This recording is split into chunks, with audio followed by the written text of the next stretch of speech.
सक्रिय अवशोषण के सिद्धांत पढ़ते हैं हम लोग। सक्रिय अवशोषण के सिद्धांत क्या है वो देख लेते हैं। सक्रिय अवशोषण में क्या होगा, हमने उससे पहले पढ़े थे क्या चीज़, खनिज लवणों का अवशोषण। खनिज लवणों का अवशोषण जो है वो दो भागों में बटा हुआ है। पहला जो होता है वो निष्क्रिय अवशोषण, दूसरा जो होता है सक्रिय अवशोषण। निष्क्रिय अवशोषण में क्या हो रहा था, जहाँ पे ऊर्जा की आवश्यकता नहीं होती है, बिना ऊर्जा की आवश्यकता से ही क्या किया जाता था, खनिज लवणों का अवशोषण किया जाता था। तो वो क्या था, निष्क्रिय था। अब हम देखते हैं सक्रिय अवशोषण। सक्रिय अवशोषण में क्या होगा, जिसमें ऊर्जा का ह्रास होता है या ऊर्जा की आवश्यकता होती है, बिना ऊर्जा का सक्रिय अवशोषण नहीं हो पाता, उसको हम सक्रिय अवशोषण बोलते हैं।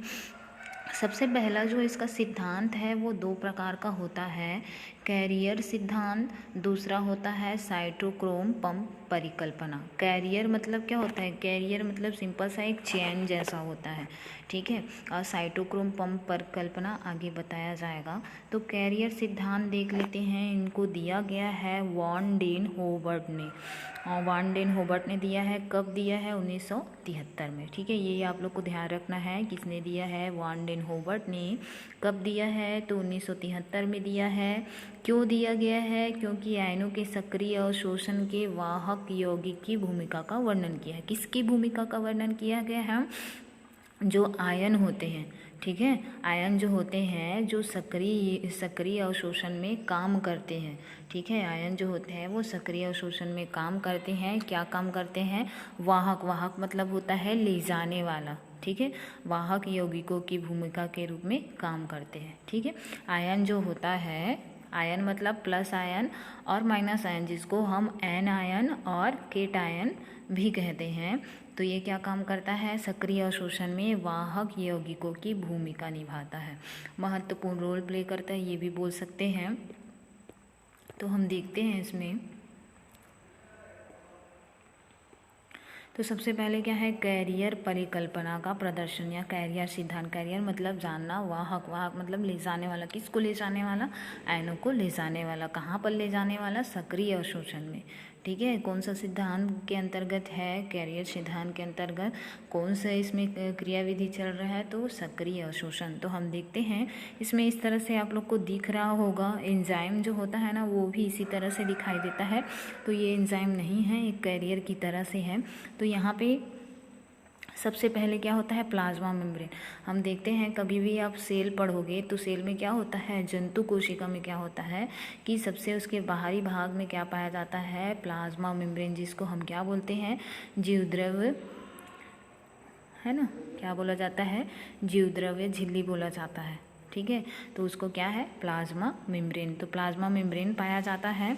और प्लाज्मा मेम्ब्रेन के बाहर क्या होते हैं, आउटर पार्ट में प्लस मतलब केट आयन और माइनस मतलब एन आयन, ठीक है, ये मौजूद होते हैं। क्या क्या, प्लस मतलब केट आयन और माइनस मतलब एन आयन मौजूद होते हैं। किसके बाहर में, प्लाज्मा मेम्ब्रेन के बाहर में। और इसके अंदर की ओर देखते हैं तो एक कैरियर कंपाउंड होता है। ये जो डिब्बे जैसा दिख रहा है वो क्या है, एक कैरियर है। कैरियर मतलब होता है वाहक, ले जाने वाला। किसको ले जाने वाला, खनिज लवणों को ले जाने वाला। तो इस तरह से होता है। फिर ये क्या करते हैं, जैसे ही ये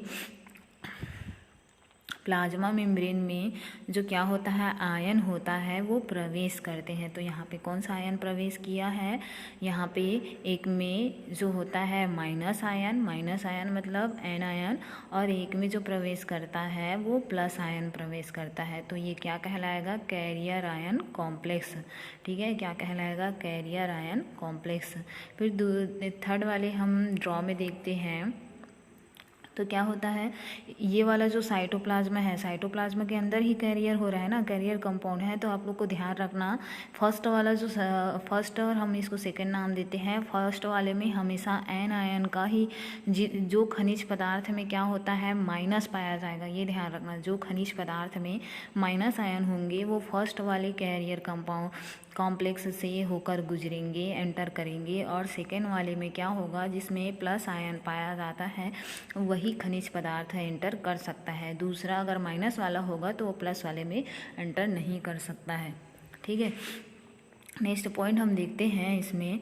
फिर ये क्या करता है, ये जो साइटोप्लाज्मा है, सॉरी प्लाज्मा मेम्ब्रेन है, ये पूरा हिस्सा किसका है, प्लाज्मा मेम्ब्रेन का है। प्लाज्मा मेम्ब्रेन से होते हुए ये कहाँ निकल जाता है, कोशिका के अंदर। कोशिका के अंदर मतलब जो कहाँ क्या पाया जाता है, कोशिका ऑर्गेनेल्स, ठीक है, कोशिकांग पाए जाते हैं, वहाँ पे प्रवेश कर जाता है।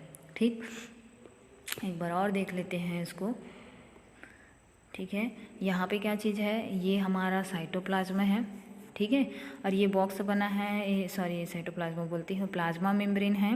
प्लाज्मा मेम्ब्रेन क्या है, यहाँ पे इसको बांटा गया है एक कैरियर की तरह, जिसमें ये क्या है, फर्स्ट बोल सकते हैं, और ये क्या है, सेकेंड कैरियर कंपाउंड, और फर्स्ट किसके अंदर है, प्लाज्मा मेम्ब्रेन के अंदर।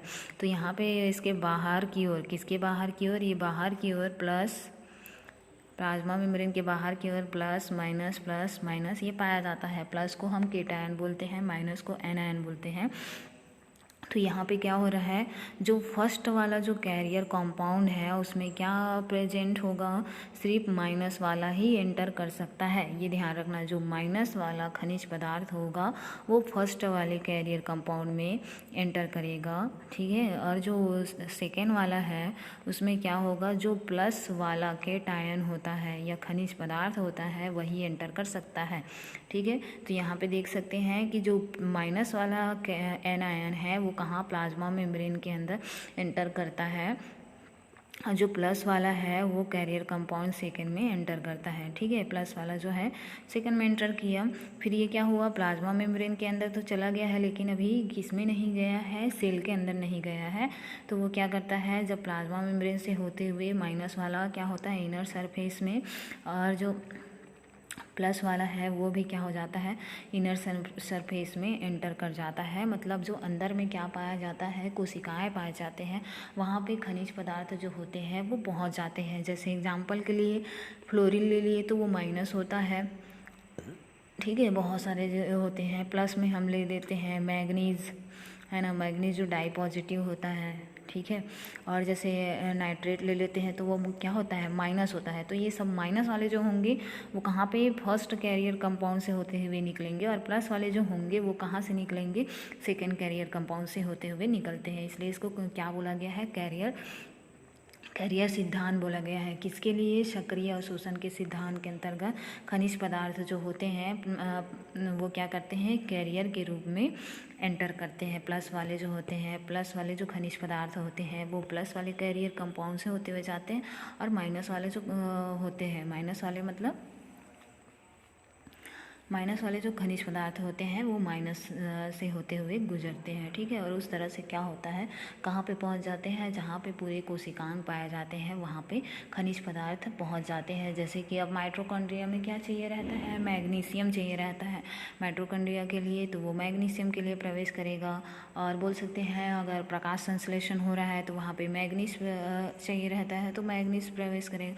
इस तरह से वहाँ पे पाया जाता है। तो इस सिद्धांत में हम लोग देखते हैं कि जो प्लाज्मा कला जो होते हैं स्वतंत्र आयनों के लिए अपारगम्य होते हैं, ठीक है। किसके लिए अपारगम्य होते हैं, जो स्वतंत्र होते हैं, जिसमें ना तो प्लस पाया जाता है ना तो माइनस पाया जाता है, ऐसे आयनों के लिए क्या होते हैं, ये अपारगम्य होते हैं, ठीक है। ध्यान रखना, यहाँ पे पॉइंट दिया गया है कि क्या होता है, प्लाज्मा कला मतलब कौन सा, प्लाज्मा मेम्ब्रेन जो होता है वो स्वतंत्र आयनों के लिए अपारगम्य होते हैं। मतलब जिसमें ना तो प्लस होता है और ना ही माइनस होता है, ऐसे आयनों के लिए वो क्या होते हैं, अपारगम्य होते हैं। अपारगम्य मतलब क्या होता है, ना तो अंदर के जो खनिज पदार्थ होंगे उसको बाहर आने देते हैं, और ना ही बाहर के जो खनिज पदार्थ होते हैं उसको अंदर आने देंगे, वो क्या कहलाएगा, अपारगम्य कहलाएगा, ठीक है। अब इसमें पारगम्य भी बता देती हूँ। पारगम्य मतलब जो जितने भी खनिज पदार्थ होंगे वो आसानी से क्या होते हैं, प्लाज्मा मेम्ब्रेन से अंदर भी जा सकते हैं और बाहर भी निकल सकते हैं, तो उसको बोला जाएगा क्या चीज़, यहाँ पे पारगम्य, ठीक है। और एक होता है क्या चीज़, अर्ध पारगम्य। तो अर्ध पारगम्य क्या होता है, सेलेक्टेबल होता है। जो सेलेक्टेबल मतलब क्या होता है, जो विशेष रूप से जो खनिज पदार्थ होंगे वही अंदर जा सकते हैं, और वैसे ही खनिज पदार्थ क्या हो सकते हैं, बाहर आ सकते हैं। जैसे ये अर्ध पारगम्य की झिल्ली की तरह काम कर रहा है, क्योंकि प्लस माइनस वाले को ही ये कैरियर कंपाउंड अंदर ले रहा है, और इसमें क्या कर रहा है कि प्लस वाले को ही कैरियर कंपाउंड के, तो ये सेलेक्टेबल हुआ। तो ये सेलेक्टेबल मतलब क्या होता है, जो क्या होता है, पहले से जो खनिज पदार्थ जो सेलेक्टेबल रहते हैं उसी को अंदर जाने देंगे, और जो अंदर में जो वो खनिज पदार्थ अगर पाए भी जा रहे हैं तो उस कंडीशन में वो सेलेक्टेबल को ही आने देंगे, या माइनस को ही आने देंगे और प्लस को ही आने देंगे। अगर वो न्यूट्रल है तो उसको आने जाने नहीं देंगे। माइनस वाले से कभी भी प्लस वाला जो खनिज पदार्थ है वो बाहर से अंदर नहीं जा सकता है, ये भी ध्यान रखना है, ठीक है। अब हम देखते हैं जो कुछ यौगिक उस कला में विद्यमान होते हैं और एक वाहक की भांति क्या काम करते हैं। कुछ यौगिक भी होते हैं जो क्या होते हैं उसके लिए सेलेक्टेबल होता है, जैसे कि यहाँ पे प्लस माइनस वाले हैं तो माइनस वाले खनिज पदार्थ ही वहाँ पे अंदर जा सकते हैं, तो उसी के लिए विद्यमान होगा और एक कैरियर की भांति काम करता है, तो ये माइनस वाला ही कैरियर की भांति काम करेगा। और सेकेंड कंपाउंड में देखते हैं तो प्लस वाला ही कैरियर की भांति काम करेगा, ठीक है। अब आयनों के साथ संयोजन कर कैरियर आयन कॉम्प्लेक्स बना लेते हैं। अब ये आयन क्या करते हैं, यहाँ से क्या हुआ माइनस आयन और ये प्लस आयन, ये दोनों क्या किया कि कैरियर के साथ संयोजन कर लिया और संयोजन होने के बाद कैरियर आयन कॉम्प्लेक्स बना लेता है, ठीक है। हम अब आगे देखते हैं इसमें कि झिल्ली की जो बाह्य कोशिकाएं होती है,